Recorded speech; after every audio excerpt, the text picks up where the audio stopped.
Her father had been repeating this for over a minute.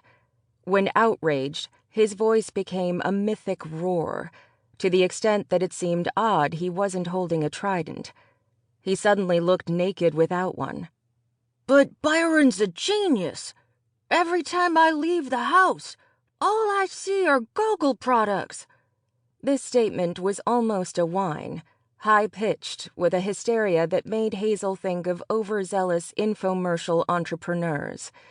She remembered one disturbing commercial where a man with a machete was chopping up a mattress, or trying to, while screaming, "Pick up the phone! Pick up the phone!" But she couldn't recall if it was the knife being sold or the mattress. Was he cutting the bed to show how effective the knife was? Or the mattress's layers? Or was it a kind of guilt-inducing sales tactic? We won't stop harming beds until enough of you phone in an order. "I understand it's surprising news," Hazel said. Her father had placed a protective arm around Diane's waist and drawn her in close. His posture suggested that Hazel was not so much his daughter in an hour of need as a hopeful suitor who'd been flirting with his girlfriend at the bar and was being told to back off or agree to a fistfight. "But Hazel," he continued, his voice finally lowering, "do you know how much money Byron has?"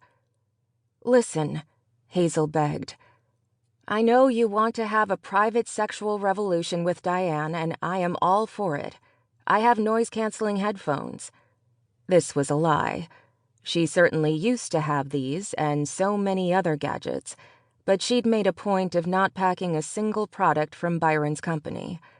It killed her to admit that the Serenity combination head massager internet browser did sound excellent right about now.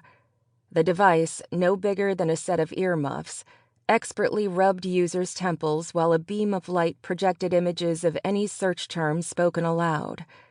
Back when Hazel was in college, there was a thin grocery store brand chocolate cookie that she'd gotten addicted to. The plasma donation center where she'd sometimes sell her fluids for drug and cheeseburger money gave them out as a post-session bonus. They tasted a little biscuity.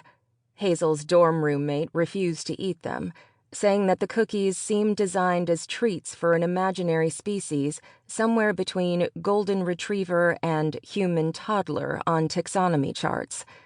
But there was something gratifying about the base simplicity of their flavor, and due to their exceptionally granular surface, they performed the bonus duty of polishing Hazel's lips as she ate. When she wore the headphones, Hazel liked to zone out to close-up stills of this cookie's exterior. She zoomed in on them hundreds of thousands of times until the pictures looked like photographs of some faraway planet's chocolate terrain. "He made you sign a prenup, right? You walk away, you get a mere pittance?" The question inspired Hazel to look down at her father's hand, then at Diane's. And yes, there were rings. They must have had an informal union of sorts that morning. "It's super complicated and legal," Hazel replied. She figured this would shut him up. Complexity was like kryptonite to her father. There was no difference in his mind between elaborate and convoluted. Steer clear of fine print was one of his favorite sayings, which Hazel supposed could be good advice. But he had a super-inclusive interpretation of fine print that made it hard for him to eat at restaurants. He also had a phobia of lawyers. Her mother used to exploit this. Hazel could always tell when her parents were fighting because there would be a courtroom drama loudly blaring on the TV. And it was true. The prenup was exhaustive.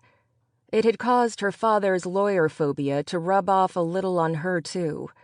She'd signed it in one of Gogol's conference rooms and still remembered when the legal fleet arrived with the document. They'd all appeared to be wearing the same suit and moved nearly in tandem, like synchronized swimmers. It was one of the only times she'd ever seen Byron not looking at a screen of some kind. He'd watched her sign each page. There'd been an interpreter of sorts seated next to her, telling her the essence of what each major paragraph was saying.